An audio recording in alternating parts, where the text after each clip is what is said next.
فما رآه المسلمون حسنا فهو عند الله حسن و ما رآه المسلمون قبیحا فهو عند الله قبیح. پس او هر چیزی را که مسلمان ها حسن میدونند، هر چیزی را که مسلمان ها قبول دارند، او نزد خدا هم حسن است.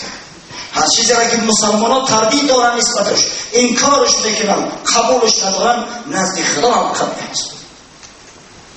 پس صحابیای گرامی پیامبر صلی الله علیه و سلم آنچنان که ذکر کردیم ستاره های درخشان این ملت هستند و در میان اینها ستاره هایی هستند، چرمه هایی هستند که با بزرگیشون مثل آفتاب درخشان هستند، چون ابوبکر، عمر، عثمان و علی رضی الله عنهم که اینا بزرگترین صحابیای پیامبر صلی الله علیه و سلم هستند. مرتبه و منزلت اینها از دیگر صحابیای پیامبر بالاتر است. در میان صحابیان از روی فضیلت در جای اول حضرت ابوبکر صدیق می‌ایستند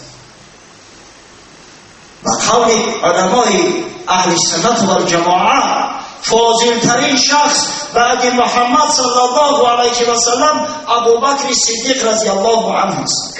انشاءالله در دوام صحبت فضیلت‌های حضرت یک از برای شما بیان میکنم. خطاب قضاوت کنید که تا کدام درجه ما اهل سنت و الجماعه حق داریم که فضیلت او را اقرار نماییم و او را بهترین و خوبترین و والاترین و دوست داشته ترین صحابیای پیامبر صلی الله علیه و سلم اعلام نماییم.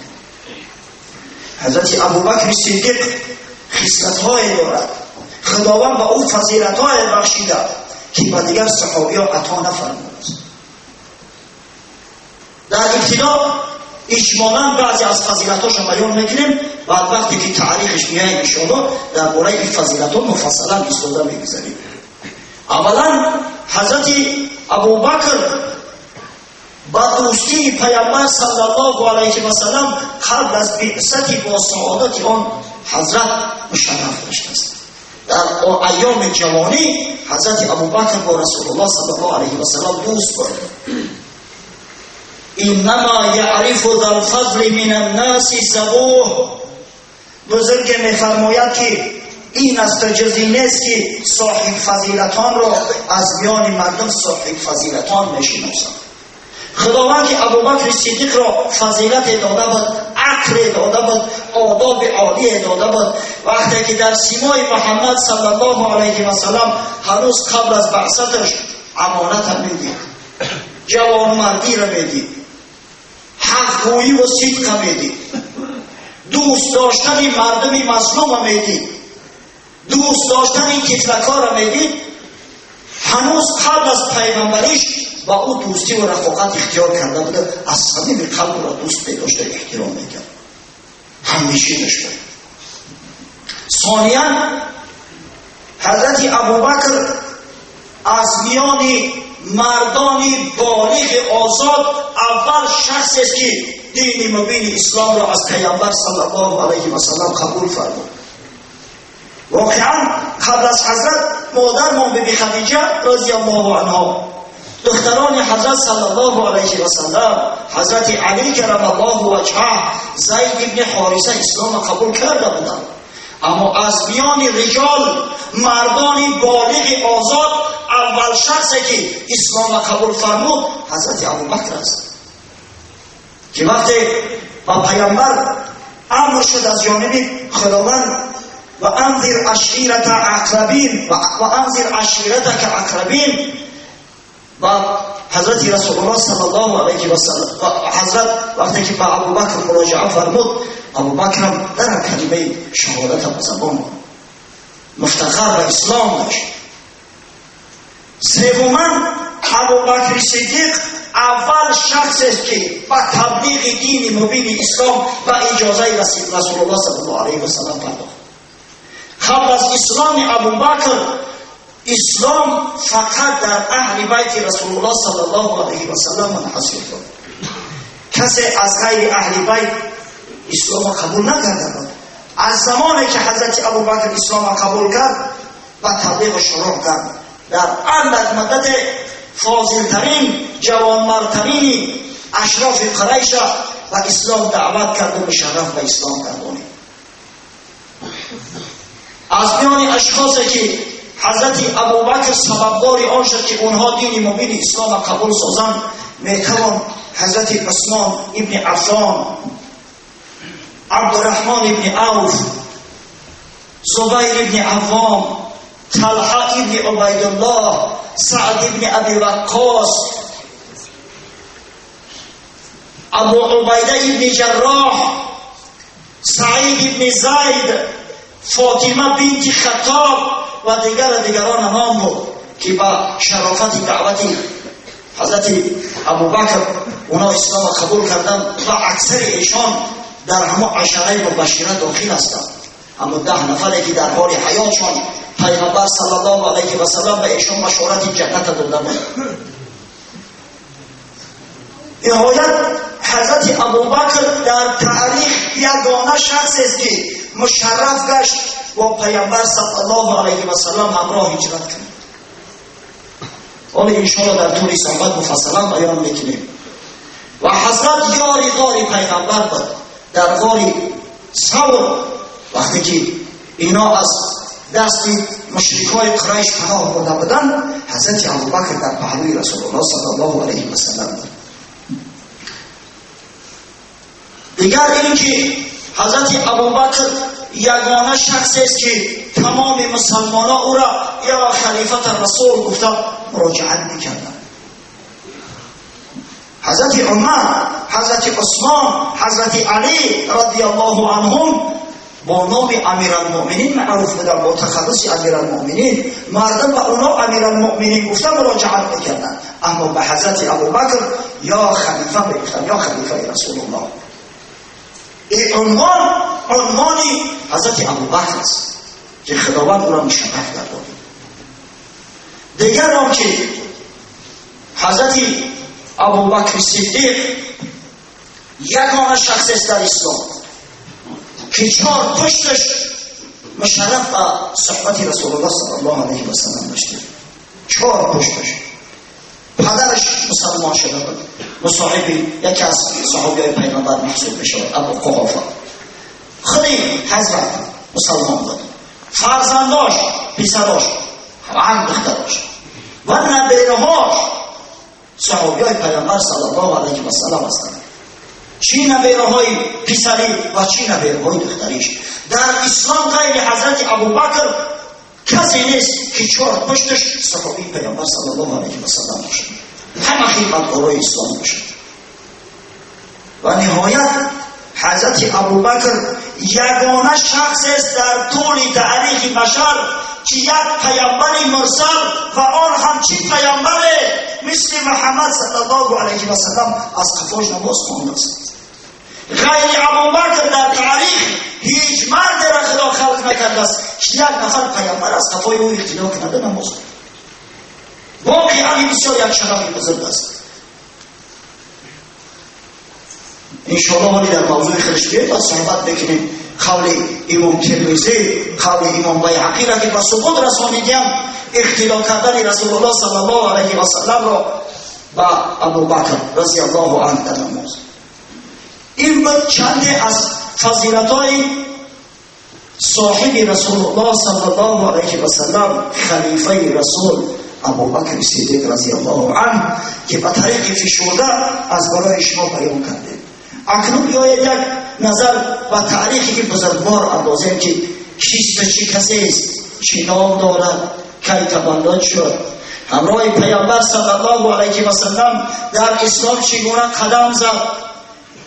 البته که ما مفصلی بعد رفته نمیتوانیم، ما نمیتوانیم تمام واقعه و رخدادهای حیات او را بیان کنیم. اگر به این شکل صحبت کنیم قسم به خدا ممکن که 10 ساعت هم برای ما کفایه نکنه. از این خاطر همون جاهایی را که من لازم میدانم، جاهایی که واقعا انگیزنده و محرک محبت مسلمانان شده میتوانند و خود به سمت شما میرسونند. حضرت ابوبکر صدیق نامش عبدالله است. ابوبکر کنیت آن حضرت است که به همین کنیت معروف است. و از پس که خیلی رسول الله صلی الله علیه و سلم او را ابوبکر گفتن مراجعت میکرد. از این لحاظ تمام ملت اسلامی با نام ابوبکر او را میخوانندش و بسیار کم شخص‌ها یاد میشود که نام واقعی او را بدانند. نامش عبدالله است، کنیش ابوبکر، عبدالله ابن عثمان. پدرش هم که با کنیه ابو قحافه در تاریخ معروف است، نامش عثمان است. نامی که پدر و مادر با او گذاشتن عثمان است، یعنی عبدالله ابن عثمان ابوبکر ابن ابی قحافه رضی الله عنهما از پیامبر صلی الله علیه و سلم 2 سال و چند ماه خورتر است. اگر تاریخ ولادت و سعادت جناب سرور عالم را مؤرخین عام الفیل نگاشته باشند، عام الفیل اکثر محققا میگویند که سال 570 هجری 570 میلادی است. 570 میلادی. بعضیا 20 اپریل گفتند، بعضیا 20 اوگوست گفتند، اما اکثر محققا میگویند که همین عام الفیل سال 570 هجری است. اگر چند در بعضی کتابا 569 گرفتن، در بعضش 571 گرفتن، اما همین 570 به حقیقت موافقت میکنند. زیرا یک مستشرق معروف است با نام کنسین د پرسیوال یک کتاب 3 جلده دارد تاریخ اسلام، در همونجا اثبات کرده است، یعنی که دلیل حجتهای زیاد آورده است با حسابهای نجومی و همون تقویمها. و خلاصه میگه که اکثر محققا به همین قرار آمدند که سال عام الفیل همون 570 هجری است. پس مادام که پیامبر صلی الله علیه و سلم در سال 570 هجری به دنیا آمده باشد، سال تولد حضرت ابوبکر صدیق 572 میلادی است. 2 سال و چند ماه از حضرت خورتر است. و او از قبیله قریش است، از بطن بنی زهره، از اشراف قریش است. از بس که امکانیت و شرایط خوبی داشتن، علم خوبی نیست در خوردی کسب کرد، همون مقداری که در جزیره العرب معروف بود، یعنی خوانده و نوشتن میتوانست. و چون اکثری اشراف زادگان قریش از جوانی و تجارت هستند، و خاطر تجارت به شام سفر میکرد، به یمن سفر میکرد، کاروان ها می آورد و تجارت مشغول بود.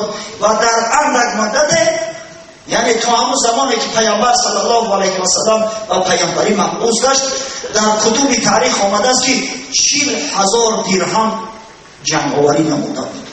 40,000 درهم، من یک حسابی سری دستکی کردم، تقریبا 350 تا 400,000 دلار میشه که اون وقتی مبلغ بسیار مبلغی کلان بود، خصوص برای مردم جزیره عرب که اکثرشون خشاک بودن، بینوا بودن و پولم خود داشتن با اصل زمین. و حضرت همه 40,000 درهم وقتی که اسلام آورد، در راه اسلام و در راه دین و شریعت و راه محمدی صرف کرده است. وقتی که حضرت صلی الله علیه و سلم به او مراجعت کرد که من از جانب خداوند و پیامبری مبعوث گشتم، گفت صدقت یا رسول الله، لا اله الا الله محمد رسول الله. در حال به یگان تردید، به یگان شک، به یگان سؤال الهی در حال ایمان آورد. چرا؟ زیرا که ابوبکر صدیق یک عقلی سالم داشت، بسیار شخصی صاحب فراست بود. آخه میفهمید حتی عقلانم که مردی که در مدت 40 سال با یک انسان دروغ روا ندیده است، چگونه میتواند که به خدای عزوجل دروغ گوید؟ از این خاطر از زمان پیامبر که همین سخن برآمد، در حال ایمان آورد، مشرف به اسلام شد و شروع نمود به دعوت رفقاش. از بس که حضرت ابوبکر بسیار مرد حلیم بود، مرد مهمان دوست بود، مرد با سخاوت بود، صاحب فضیلت بود. چی اشراف و چی عوام الناس او را دوست می داشتند. یک محبت در میان قریش صاحب بود و جوانا با او بسیار میل داشتند و خانش آمده رفت میکردند. زمان پس در یک صحبت خاصه حضرت ابوبکر و رفیقاش مراجعت کرد که تا کی بتپرستی، تا کی در شرک و در کفر زندگی کردن؟ امروز خداوند ملت عرب را سرفراز گرداند که از میانه ایشان خاتم نبوت محمد صلی الله علیه و سلم را مبعوث ساخت. پس ای برادران ایمان بیاره، جانهای خود از آتش جهنم نجات ببخشید. وقتی که ابوبکر صدیق که با صدق خود در میان مردم معروف بود این سخن گفت، در حال رفقاش، دوستاش، کسایی که میان قریش صاحب مرتبه و منزلت بودن، اونا اکثرش تاجر بودن. عبدالرحمن ابن عوف که از بایترین اشخاص قریش بود، در حال ایمان آوردن و پیامبر. در ابتدا 5-6 نفر معروف ترینشان اسلام قبول کردند، از جمله حضرت عثمان ابن عفان، طلحه ابن عبیدالله، عبدالرحمن ابن عوف، سعد ابن ابی وقاص، زبیر ابن عوام، بعدتر ابو عبیده جراح، ارقم ابن ابی ارقم، سعید ابن زید، عبدالله ابن مسعود و چند زن از جمله فاطمه خواهر عمر خطاب رضی الله عنهم ایمان آوردند و مشرف و اسلام گشتند. و در ابتدا مسلمانان در خانه ارقم ابن ابی ارقم جمع آمدند و در خانه او پیامبر صلی الله علیه و سلم و ایشان از اسلام و از احکام شریعت قرا تعلیم می‌دادند. مادری ابوبکر صدیق طبق بعض روایت ها در بعض روایات تاریخ آمده است که هنوز در زمانی که مسلمانان در خانه ارقم ابن ابی ارقم رضی الله عنه جمع آمدند، روز آمد و صحبت حضرت مشرف گشت مادری ابوبکر ام الخیر و اسلام قبول کرد. اما در بعض روایات دیگر آمده است که مادرش بعدتر مشرف به اسلام گشته است.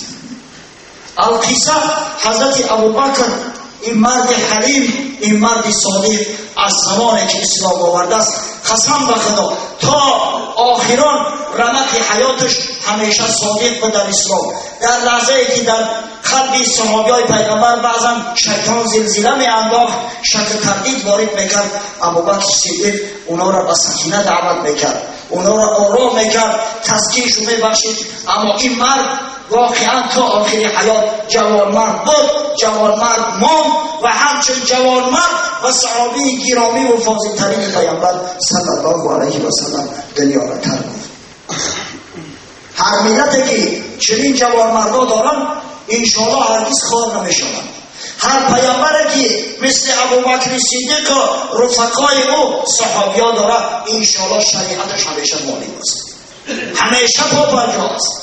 هیچ شیطان، هیچ دشمن نمیتواند که او را متزلزل بداند. گفتیم که حضرت ابوبکر صدیق خدای تعالی مال فراوان داده بود و همین مال در اسلام صرف کرده است.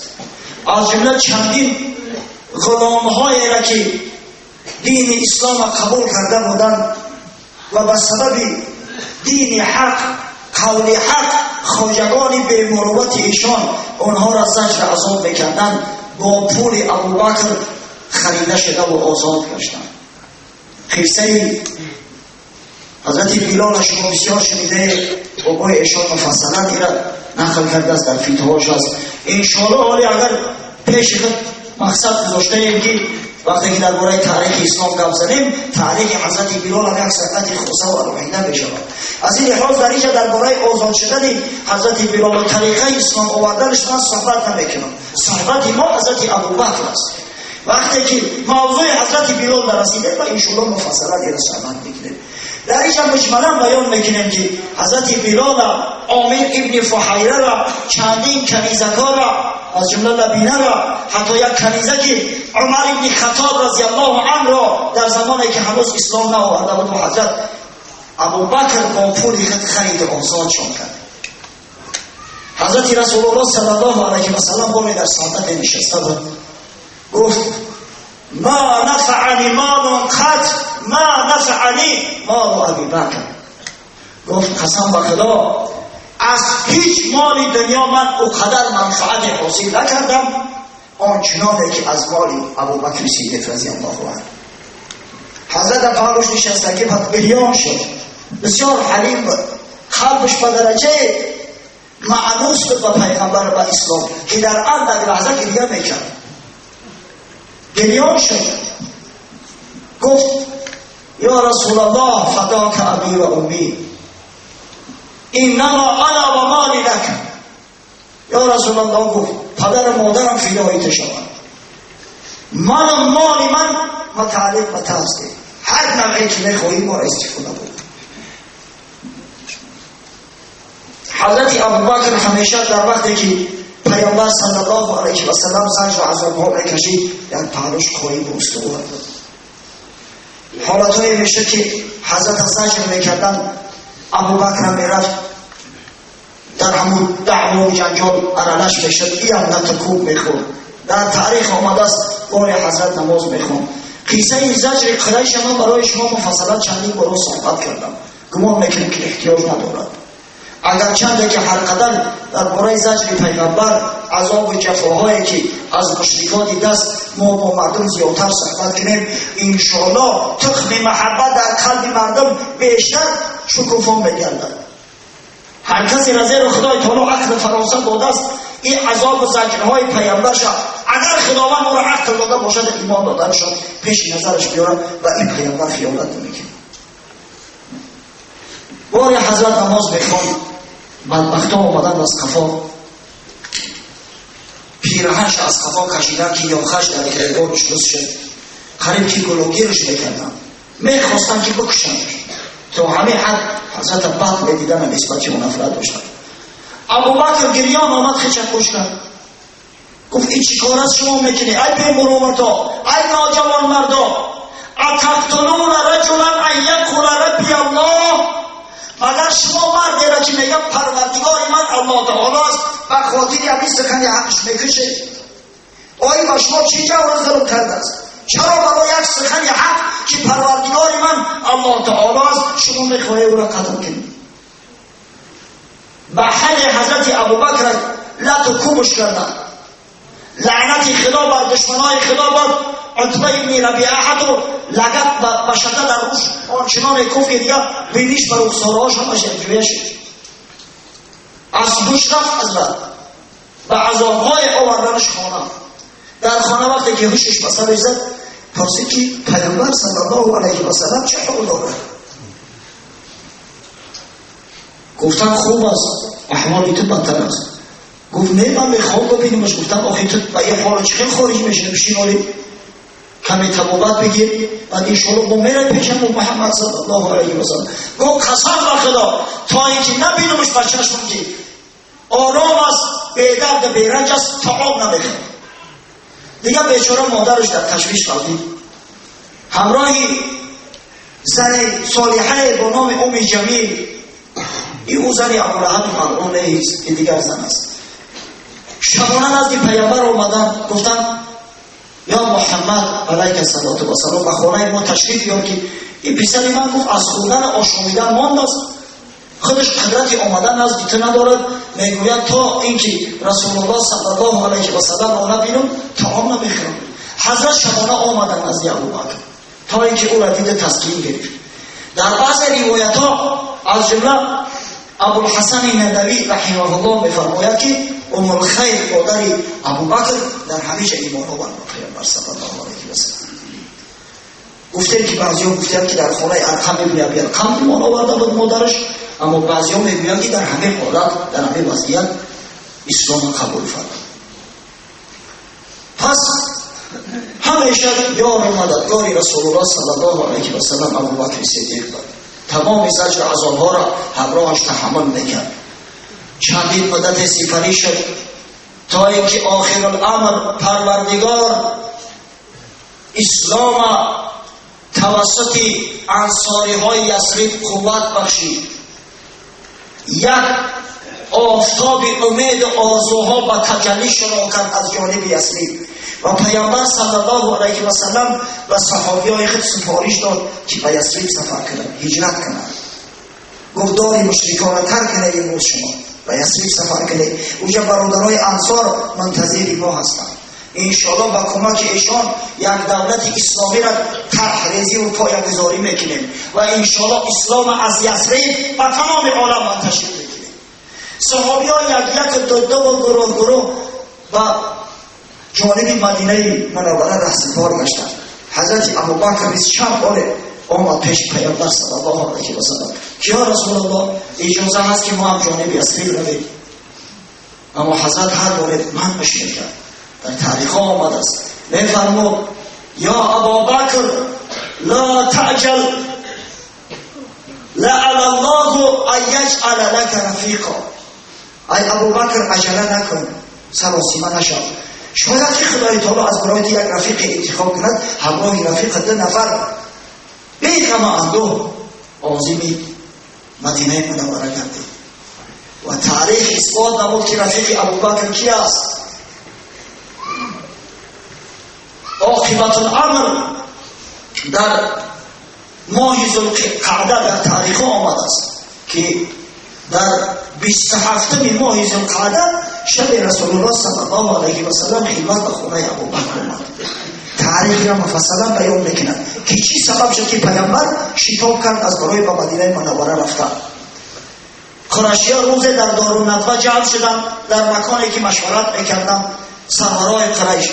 اونا در دهشت افتیده بودند از هجرت مسلمانان به مدینه که اگر این مسلمانان امروز به مدینه روند، اگر قبیله اوس خزرج مدینه دین اسلام را قبول کنند، در مقابل ما یک دشمنی قوی و توانای قرار خواهد گرفت.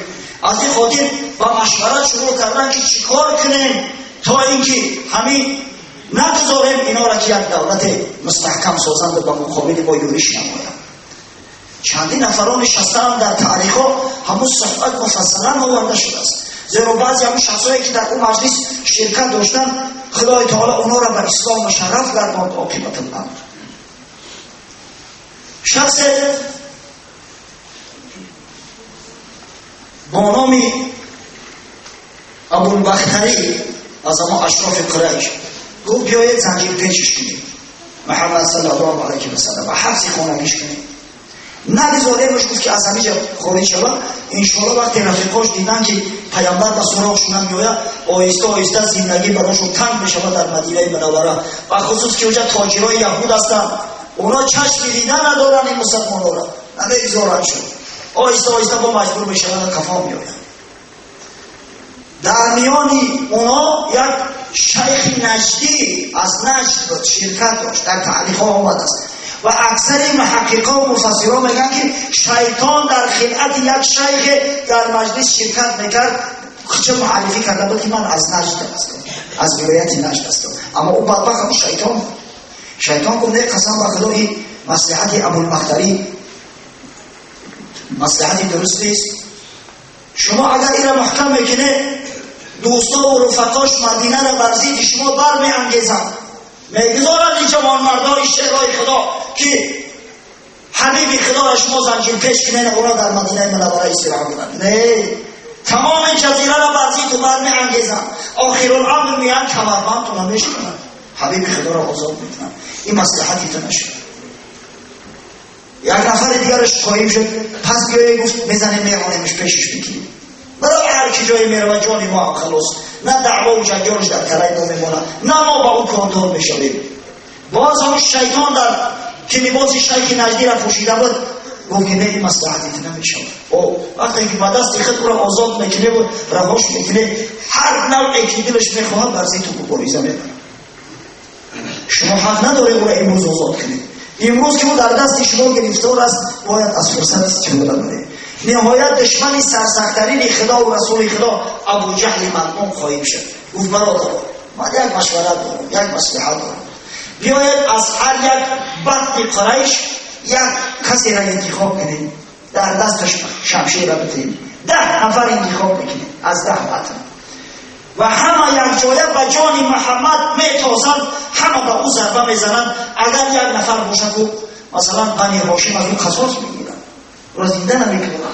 اما وقتی که تمام قریشی ها از هر بطن از هر اولاد یک نفری در قتل او اشتراک کرد، دیگر علاج ندارن، مجبور هستن که همون دیگر خونده ها را بگیرن. نمیتونن که بنی هاشم و تمام قریش صد خنجر را به سیخ کنن. این شیطان ملعون گفت بهترین سخن همین شخص گفت ابوالحکم گفت قول او را قبول کردند.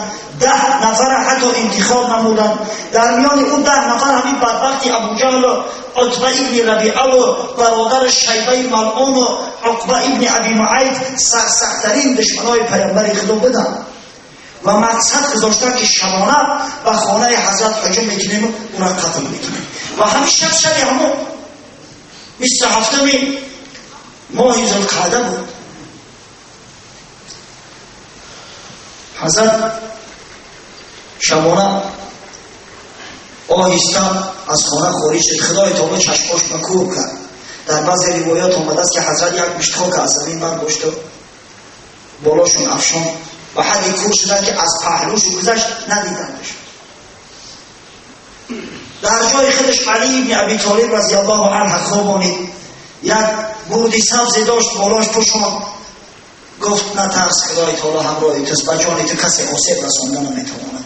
بعد نزد حضرت ابوبکر آمد و حضرت ابوبکر از همون 40,000 درم 5,000 درمش برای 40 روزه گذاشتند. همون 5,000 را همراهش گرفتند. همراه رسول الله صلی الله علیه و سلم خارج شدند از شبانه. کسایی که حج خانه خدا را کردن البته که غار ثور را دیدن. اگر بالا هم که نبرآمده باشند از همون پایان دیدنش. ثور نامی کوهی است که تقریبا 4 میل از مکه خارجتر است، پیرتر است. باور کنید به حد راه پرپیچ‌وتاب دارد، به حد راه مشکل دارد که الهی توبه. حتی بعضی حجاج در همونجا جان می‌بازند و خاطر زیارت تماشا میروند، در همون راه مفاق میکنند. بعضیش دیگر وقتی که دلشان قوت نمیکنند همه خیلی حادثات زیاد میشه. بسیار مشکل است. چند کیلومتر لازم میآید به همون بالا شدن، همراه با همون کوه بالا شدن. میدونستند که وقتی که قریشی‌ها از خارج شدن اینا مرتفع شوند البته که از قفاشون شخص میفرستند. حتی برای کشتن اینا هدیه‌ها اعلام میکنند.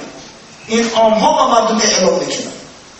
از این خاطر شبانه هر قدر که قوت توانایی داشتند عازم همون غار شدند. شیخ ندوی روایت میکند که در راه حتی پاهای پیامبر صلی الله علیه و سلم کوفته و آزرده شد.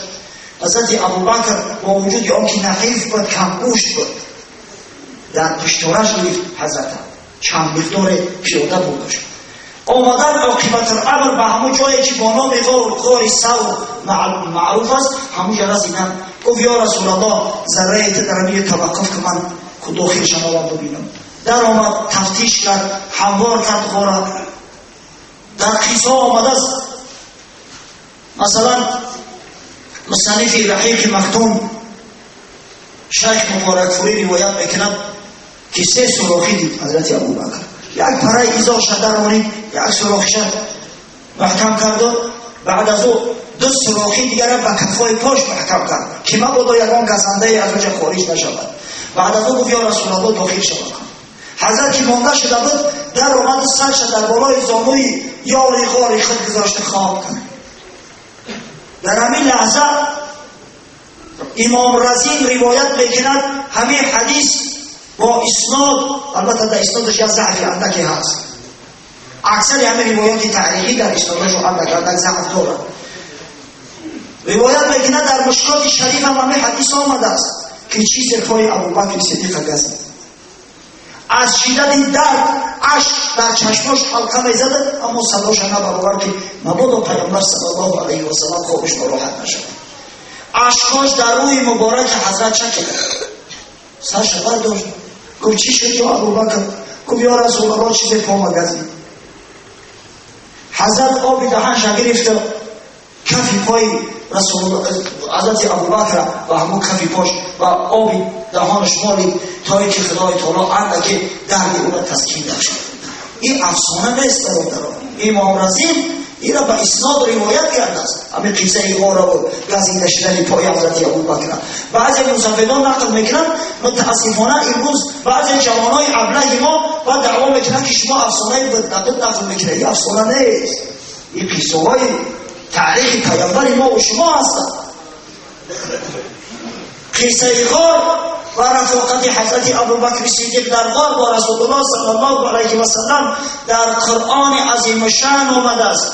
در آیه 40 سوره توبه خداوند متعال میفرماید استعیذ بالله الا تنصره فقد نصره الله اذ اخرجه الذين كفروا ثاني اثنين اذ هما في الغار اذ يقول لصاحبه لا تحزن ان الله معنا. الآیه. خداوند میگوید که اگر ای مسلمانان و ای مردم، ای بندگان من، اگر شما حبیب مرا کمک نکنه، خداوند خودش که رسول میکنه. خداوند خودش کمک میکنه. این یک کمک کننده بزرگی چون الله تعالی داره.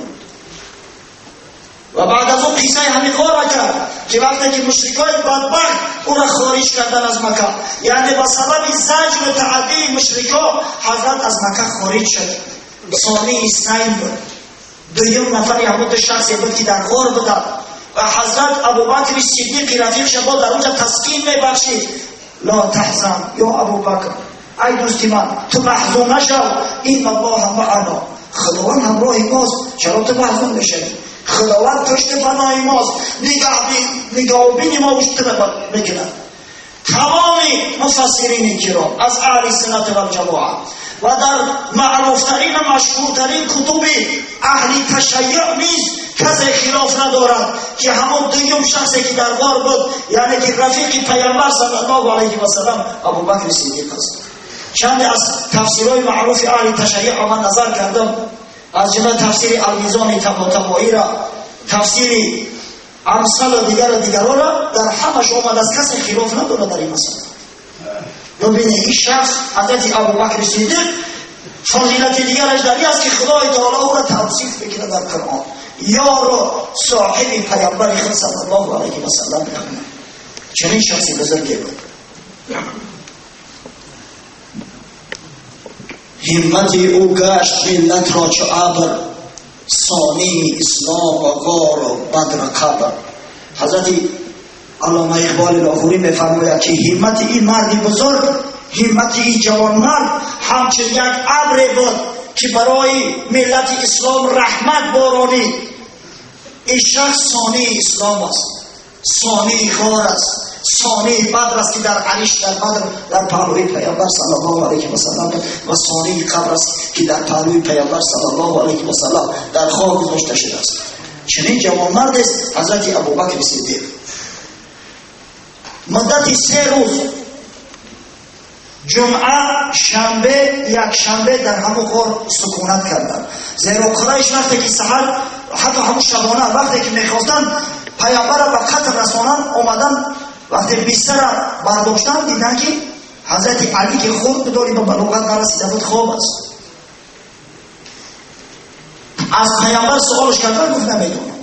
خارج شدن با ترس هراس خانه ابوبکر صدیق آمدن، در گفتن اسمای دختر حضرت ابوبکر در بروشان باز کرد، پرسیدن که پدرت کجاست؟ گفت نمیدونم، قسم به خدا شاید در خانه نبود.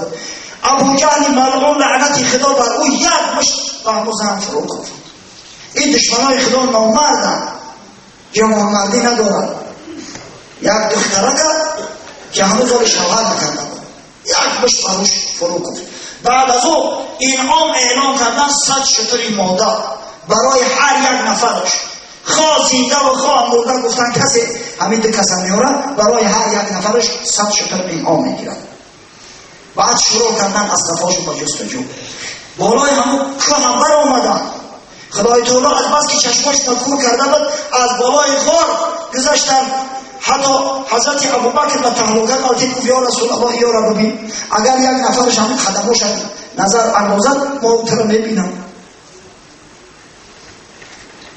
حضرت در جواب فرمود، در صحیح بخاری آمده است که یا ابوبکر ما ظنک باثنین الله ثالثهما. گفت ای ابوبکر، در حق این 2 نفری که سوم اونا خداست، محافظ اونا خداست، تو چی گمان داری؟ تو گمان داری که خدای تعالی دوستای خودش آشکارا میکنه؟ نه، قسم به خدا لا تحزن این الله معنا، هرگز محزون نشو، اینا هرگز ما رو نمیومد، خداوند همراه ماست.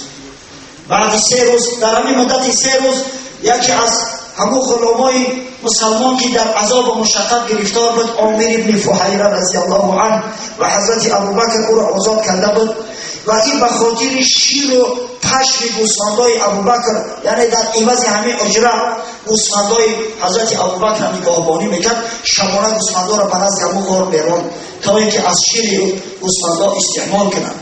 حضرت وقتی که 3 روز گذشت، نهایت روز دوشنبه در 2 شتر سوار شدند. یک نفر مشرک از اعراب راه بلد اونا شد، با راههایی که نامعنوس بود، مردم با او راه ها نمی رفتن، کاروان از او راه ها نمی گذشت.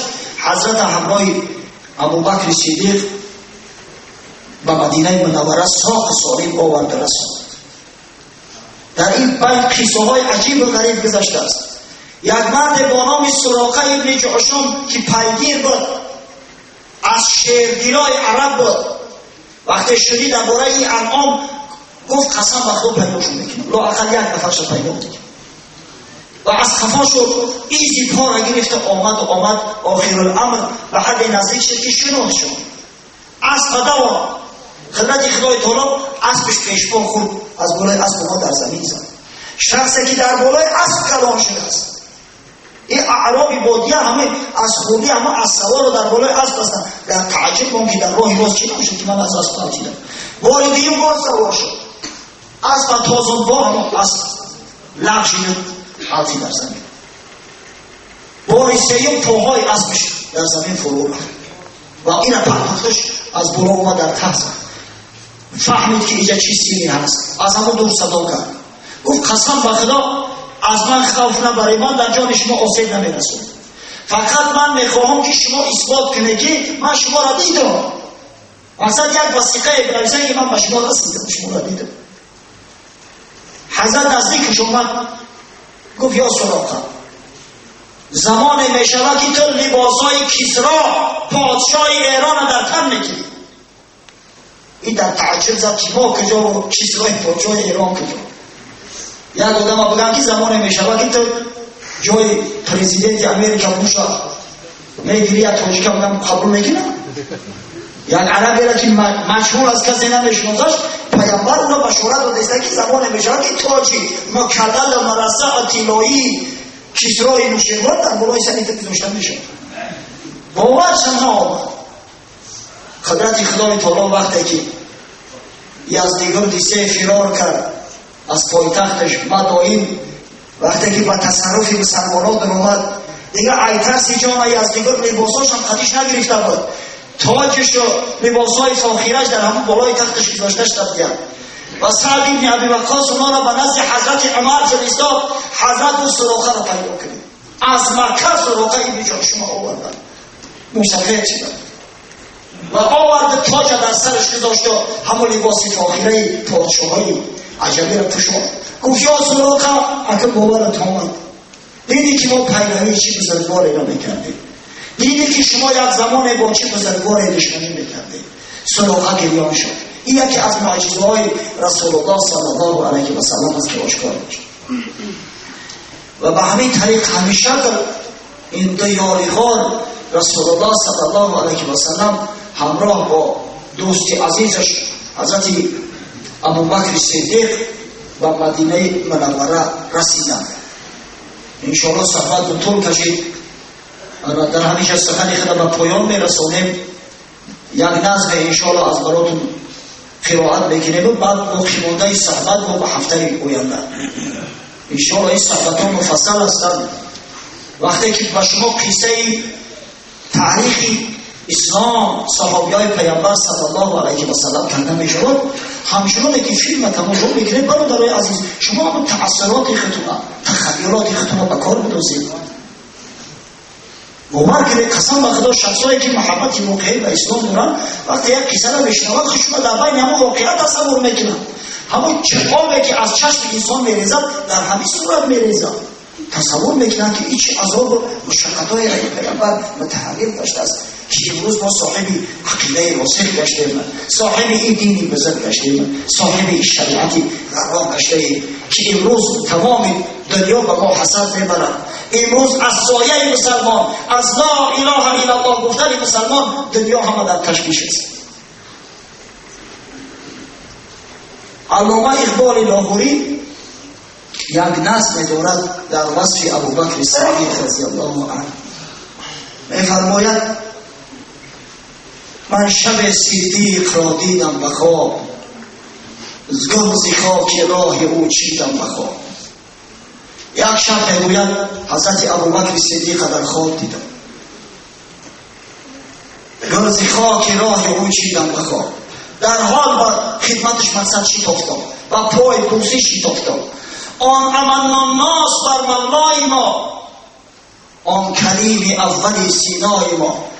صدیقی که امن الناس است بر مولای ما، صدیقی که پیامبر صلی الله علیه و سلم فرموده است این امن الناس علی فی صحبته و ماله ابوبکر. و درسته که امین‌ترین شخص، امین‌ترین شخص، نزدیک‌ترین شخص و صحبتش و مالش و من ابوبکر صدیق است. و لب اتخذت خلیلا لاتخذت ابابکر خلیلا. حضرت میگه اگر من یک خلیل برای خود انتخاب میکردم، دوستی نزدیک، البته که حضرت ابوبکر صدیق خلیل انتخاب میکردم. ولکن اخوة الله و مودته، اما خداوند ما را هممون برادر اعلان کرده است. اخوت اسلامی و مودت را در میان مردم اعلان داشته است. همت او گشت ملت را چو ابر، ثانی اسلام غار و بدر قبر. گفتمش ای خاصه خاصان عشق، عشقی تو سرمطلعی دیوان عشق. و او مراجعت کردم که یا محبوب ترین دوستان محمد صلی الله علیه و سلم، ای کسی که در محبت خدا و محبت رسول اینقدر پافشاری کرده ای.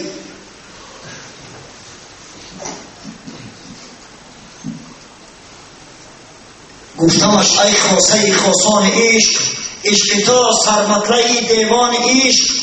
پخته از دستت اساس کاری ما، چاره فرما پی آزار ما.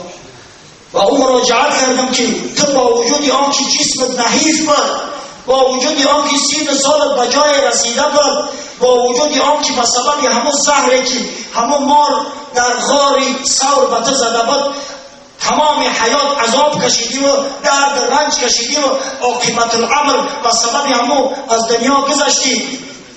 با وجود این وقتی که محمد صلی الله علیه و سلم از دنیا گذشت، بیرق اسلام پرتوافشان کردی، دین اسلام در عالم منتشر کردی، نگذاشتی که هیچ مشرک با مسلمانان سرپنجه بود، نگذاشتی که در نیم جزیره عربستان هیچ قبیله که مرتد شده بود به جزا ماند. از یک طرف با فارس و جنگ خواهیم شدی، از طرف دیگر با قیصر روم استوار شدی، در محاربه شکستشان دادی، کمربندشان شکستی. ای جوانمرد، چاره فرما پی آزاری ما. امروز ما مسلمانان خار و ذلیل شده ایم، امروز دشمن بالای ما مستولی گشته است. برای ما یک مشورت بده که چیکار کنیم که مثل مسلمانای زمان اول ما صاحب عزت باشیم، صاحب آبرو باشیم، صاحب اعتبار باشیم. گفت تا کی در هوس گردی اسیر، آقتا به سوره اخلاص گیر.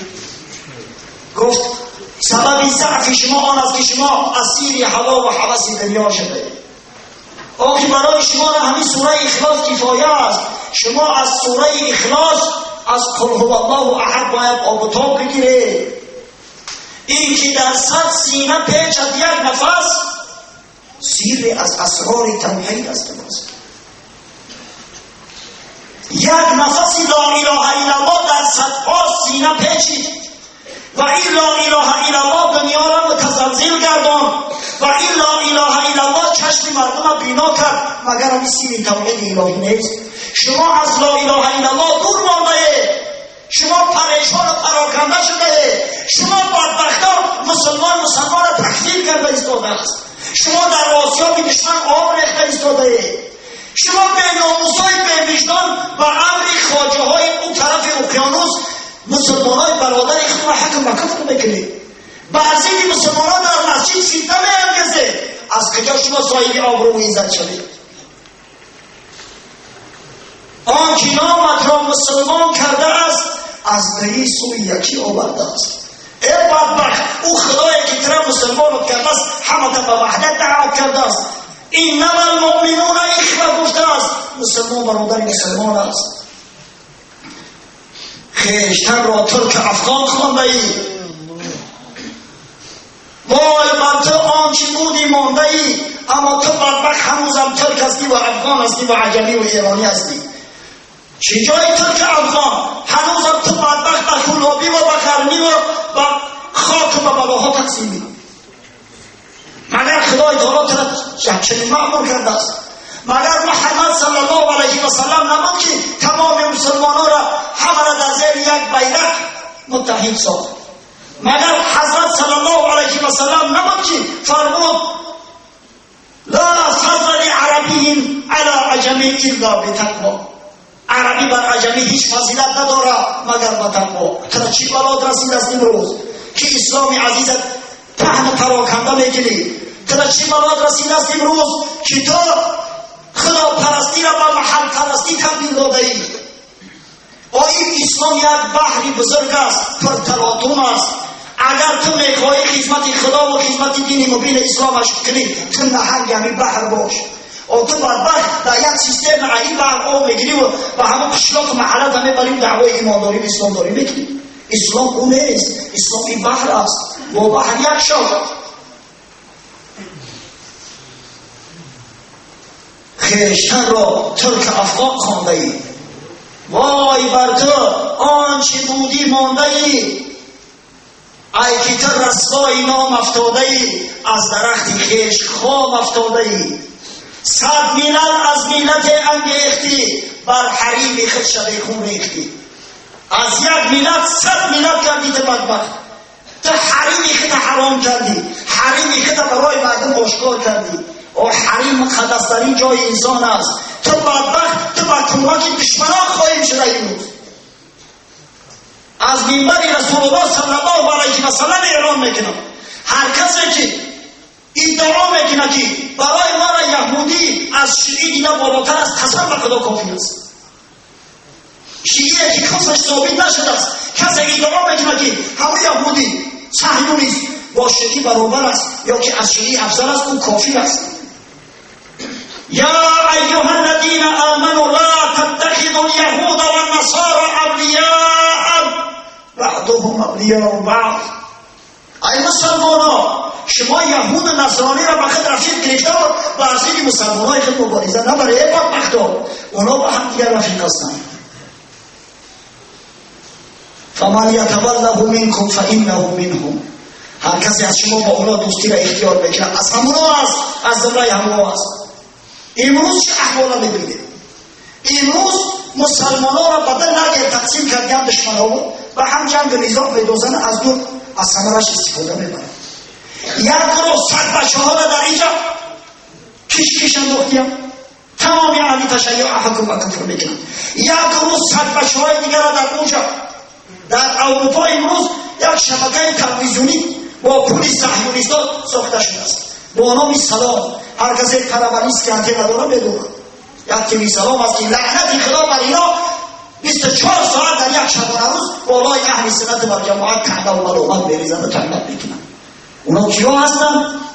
همون را با پول صهیونیستان ساخته شده. هر کسی که با کشکش دشمن پای برادر مومنش میگذد، قسم به خدا نزد من سگ است، از سگ بتر است. انشاءالله این روز وقت تمام شد، ولی هفته آینده صحبت خدا تمام میدیم. بسیار بسیار خواهش میکنم ما باید یک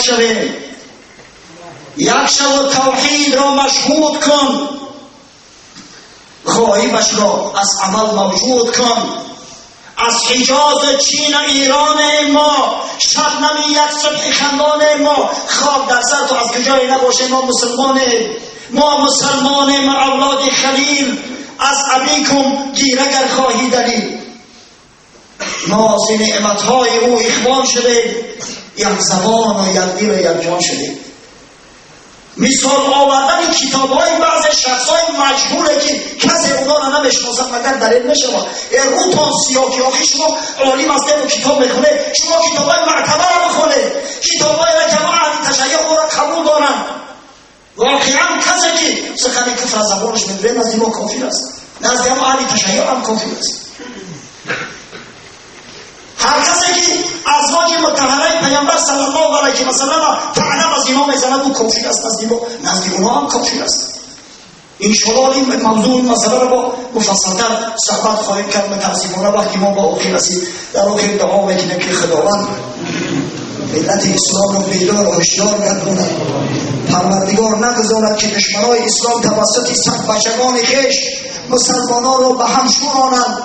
خداوند ملت مسلمان را یک فراست یک بصارت عطا کند تا اینکه بتوانند مکر دسیسه و حیله و فتنه را از حقیقت جدا نمایند.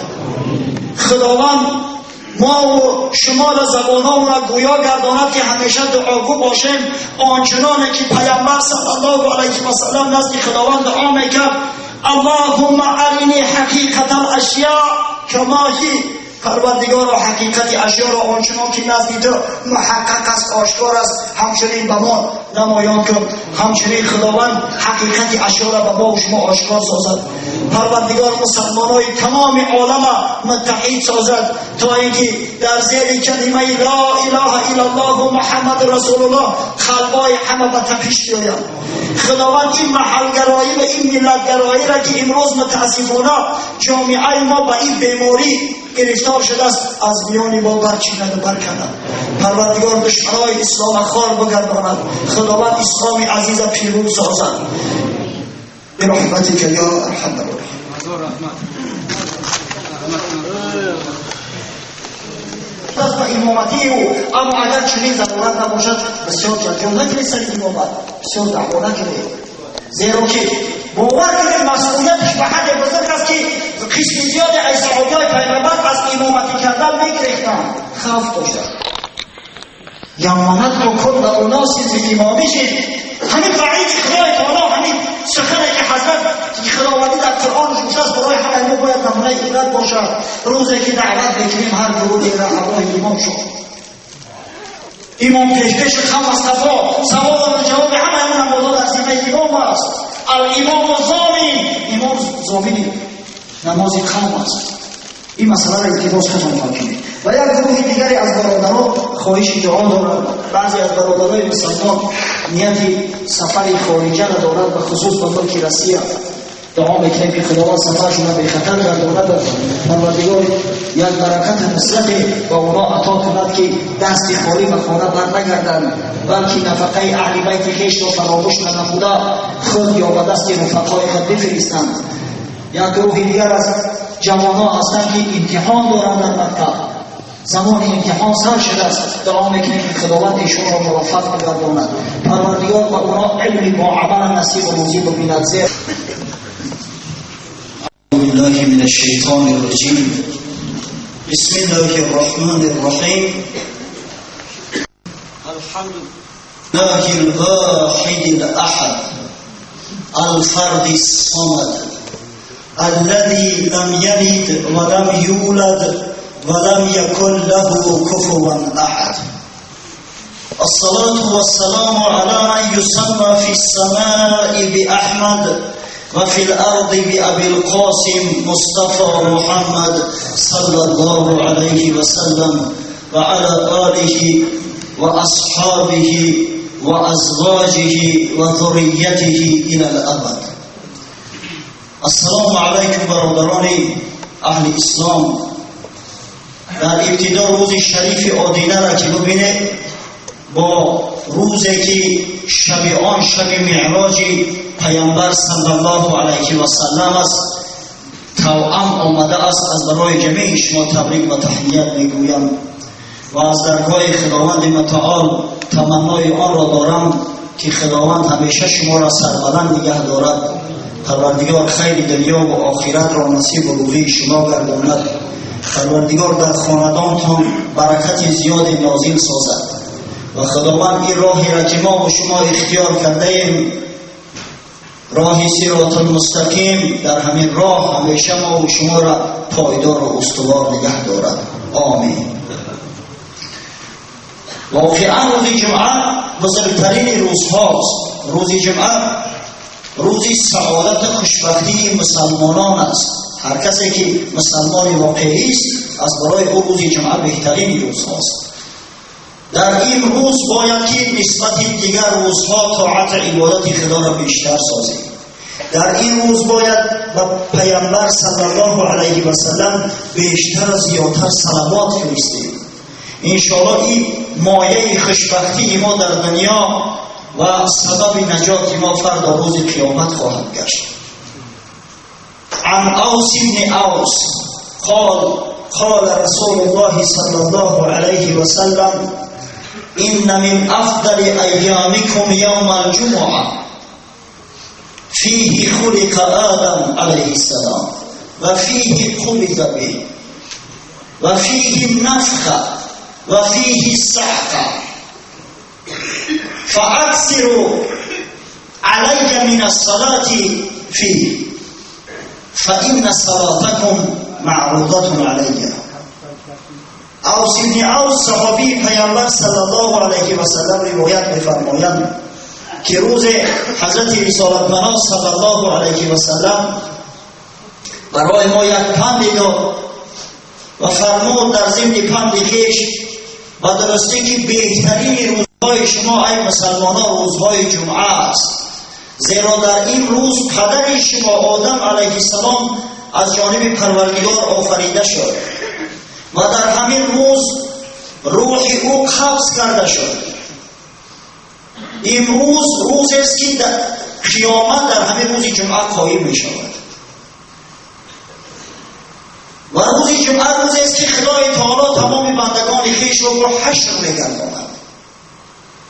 پس در این روز بر من صلوات زیاد فرستید، زیرا که صلوات شما بر من عرض کرده می شود. این سخن پیامبر ما و شماست. مرد از میان مردم قایم شد، گفت یا رسول الله کیف تعرض صلاتنا علیک و انت عرمت یا ارمت یعنی بلیت. گفت یا رسول الله چگونه صلوات ما بر تو عرض کرده می شود در صورتی که تو وقتی از دنیا گذشتی بدنت میپوسه و خاک مبدل میگردی. آنچنانه که متاسفانه امروز یک گروه برادرای گمراه الله ما ادعا میکنند که بعد مردن دیگر دعا کردن به سوی پیغمبر و توسل جستن به پیغمبر چی فایده دارد مادام که اون مرده است جسمش پوسیده است فلان و بسلام. همین مردم همین سوال کرد که یا رسول الله صلوات های ما چی خدمت عرض کرده می شود در صورتی که جسمی تر خاک میخورد میپوسد. حضرت فرمود ان الله حرم علی الارض ان تأکل اجساد الانبیاء. خداوند گفت بر زمین حرام گردانیده است خوردن جسدی پیغمبران. حدیث را ابن ماجه در سنن خویش روایت میکند و امام حاکم در کتاب المستدرک علی صحیحین به شرط امام بخاری روایت کرده است و امام ذهبی در تلخیص با امام حاکم موافقت کرده است. یعنی حدیث صحیح است. برای ما همین مقدارش کافی است. سفسده عرب معنی برای ما هیچ وجهی ندارد. پس در این روز باید ما و شما صلوات بر محمد صلی الله علیه و سلم بیشتر و زیادتر ارسال داریم.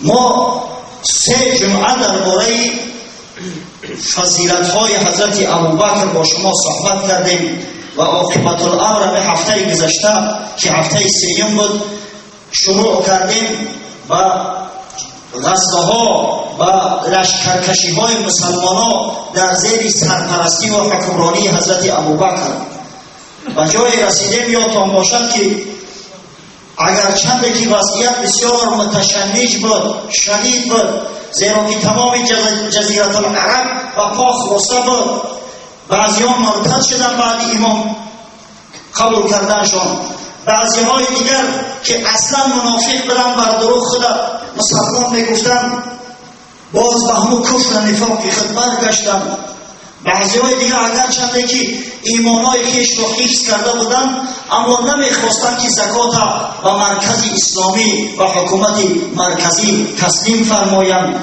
تمام جزیره العرب به شور آمده بود. بر زمین یک چند نفر بدگوهرها دعوای نبوت پیغمبری نیز کردند و مردم گمراه و جاهل متعصب از صفای اونا رفتند.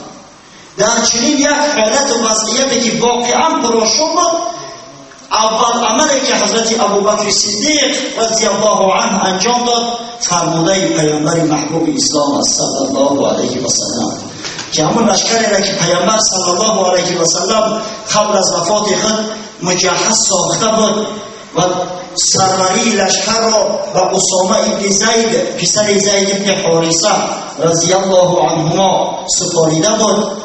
حتی به دست مبارک خود یک لیوا بیرقی را نیز بسته و به دست اسامه تسلیم کرده بود پیامبر صلی الله علیه و سلم. اما وقتی که حضرت به بیماری مبتلا گشت لشکر هم دیگر منتظر ایستادند که عاقبت کار چی میشه باشد.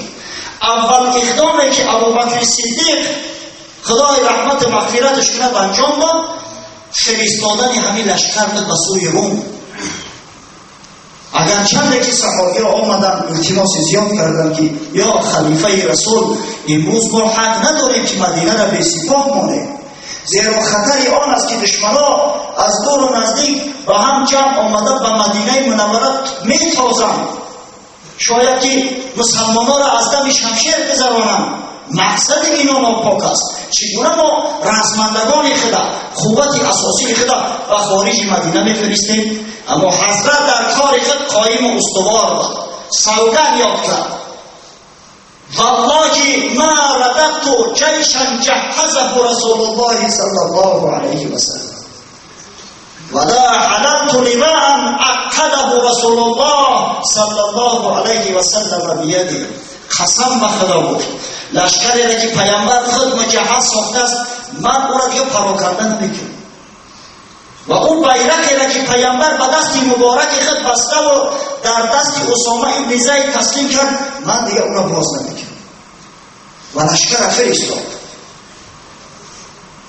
مسافه بی نهایت دراز شاید که قریب 1000 میل راه باشد از حجاز تا به شام. لشکر اسامه ابن زید از میان جزیره العرب و سوی روم که قوی ترین دولتی دنیا بود، همین دولتی اول قدرت بود یکی فرس دیگری روم، روانه شدند. مردم جزیره قبایل در تعجب ماندند که این مسلمان ها مگر دیوانه شدند؟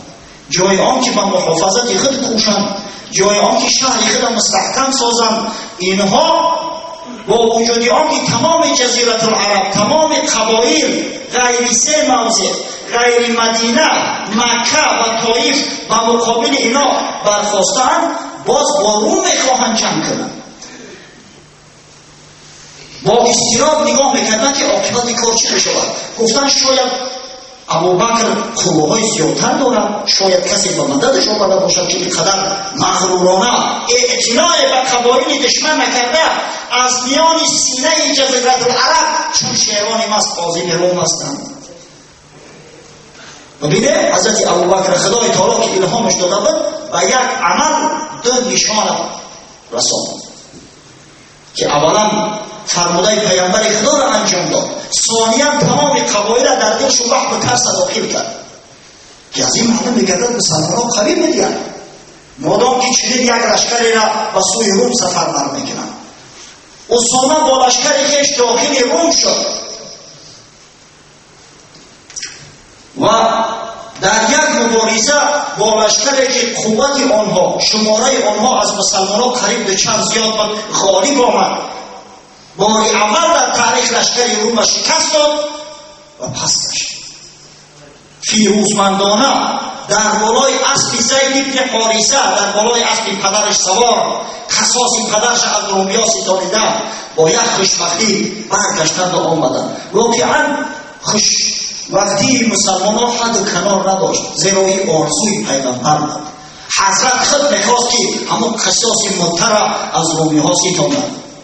در حرب مته عده از شخصان نزدیکی حضرت رسالت پناه صلی الله علیه و سلم شهید شده بودند. از جمله جعفری برادر حضرت علی کرامت پیامبر، از جمله زید بن حارثه پسرخوانده پیامبر، از جمله عبدالله بن ابی رواحه یکی از انصاریا که با پیامبر صلی الله علیه و سلم به نهایت نزدیک بود، شاعر پیامبر بود.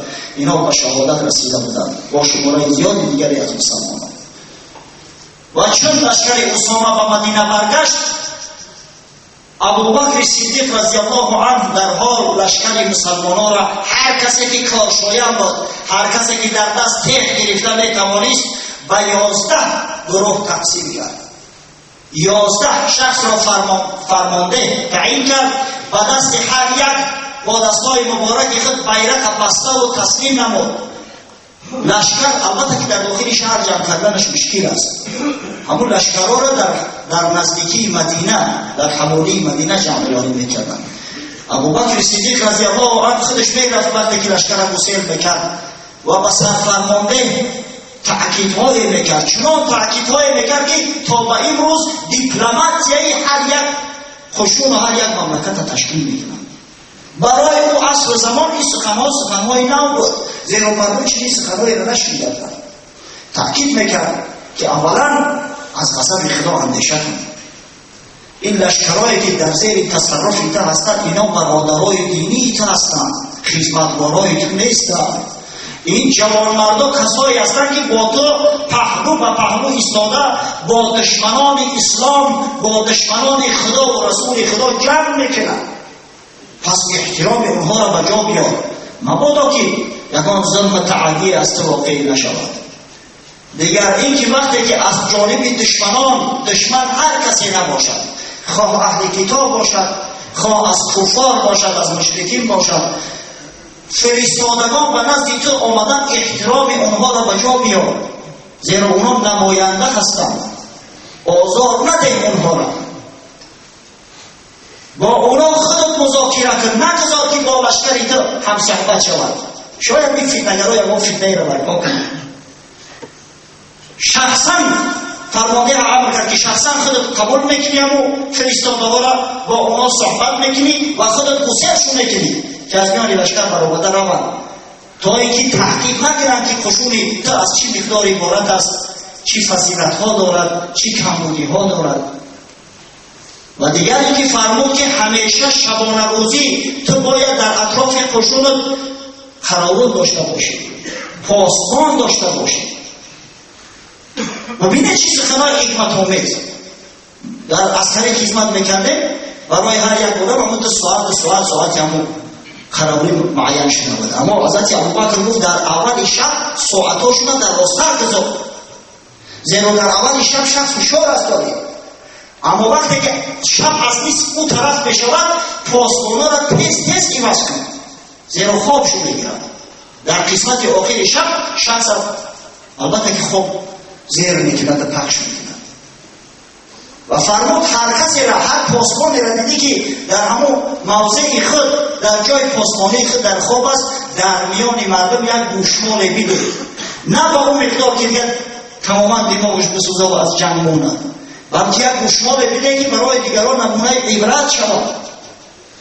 به هر مملکتی که رسیده به فتح کرده، به زنها و کودکان کاردار نشوید. شما ببینید چی یک سیاستی بزرگ نیست.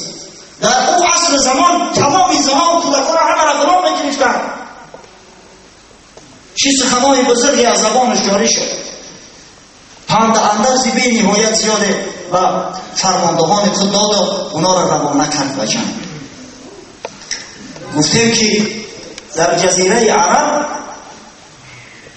شخصان پیدا شده بودن هنوز در زمان حیات پیامبر صلی الله علیه و سلم، در آخرهای حیات پیامبر، که ادعای نبوت پیغمبری دروغین کرده بودند. این فرزندای شیطان، از جمله یکیش به نام اسود عنسی یا انسی در یمن بود. پیامبر صلی الله علیه و سلم هنوز حیات بود که این بدبخت به قتل رسانیدند، سزای عملی کفرآمیز خود دید. اما طرفداراش، شاگردهاش بیرق کفر و عناد بالا کرده بودند بر ضد دولت مسلمان و جنگ اعلام کرده بودند. یمن پرآشوب ساخته بودند. از طرف دیگر طلیحه ابن خویلد سردار معروف و مشهور قبیله بنی اسد، این قبیله بنی اسد بسیار مردم جنگاور هستند. خود طلیحه نیز یکی از سوارکارا و شهبازای مشهور این جزیره عرب بود. بدبخت هم شیرانه گفت، بدبختش نگیم زیرو، حتی در همون حالت بدبخت بود، اما الحمدلله که بعدها طلیحه اسلام آورد، در صف مسلمانان کارزار کرد، حتی که در راه اسلام و در راه خدا جام شهادت نوش کرد. خداوند رحمت مغفرتش کند. اما همون ساعت‌هایی را که ما با شما مذاکره کرده ایستاده‌ایم، در همون حالت‌ها طلیحه نیز دعوای پیامبری و نبوت میکرد. بر ضد او خالد بن ولید سیف الله شمشیر خدا روانه شد. در یک حرب بسیار شدید سخت قشون طلیحه را و شکست مواجه ساخت. خود طلیحه نیز یک زن زیبایی داشت با نام نوار، همون را در پشت اسبش سوار کرد و گریخت رفت طرف شام و شام رفت. جنگ از همه سخت‌ترین شدیدترین با مسیلمه کذاب واقع شده بود. مسیلمه که در اون عهدی هنوز زنده بودن پیامبر صلی الله علیه و سلم بدبخت دعوای نبوت پیغمبری کرده بود. دعوا میکرد که نیم دنیا از قریش است، زیرا که محمد صلی الله علیه و سلم پیغمبر خدا از قریشیان است. نیم دیگرش به تعریف به ماست، به بنی حنفیه یا به بنی حنیفه از بنی ربیعه. اینا چی نو کرده و مردم به سوی خود جلب ساخته بودن. سبب چی است که مردم و اینا پیروی کردن؟ اصلا همین سبب چه چیز است؟ یکیش جهالت و بیسوادی و نادانی، دومش تعصب قومی و قبیلوی. حالی انشاءالله در این موضوع مفصل‌تر صحبت می‌کنیم. یک بدبختی دیگر، یک زن با نام سجاح بنت حارث بن سوید در الجزیره سر بالا کرده و دعوای پیغمبری برداشت.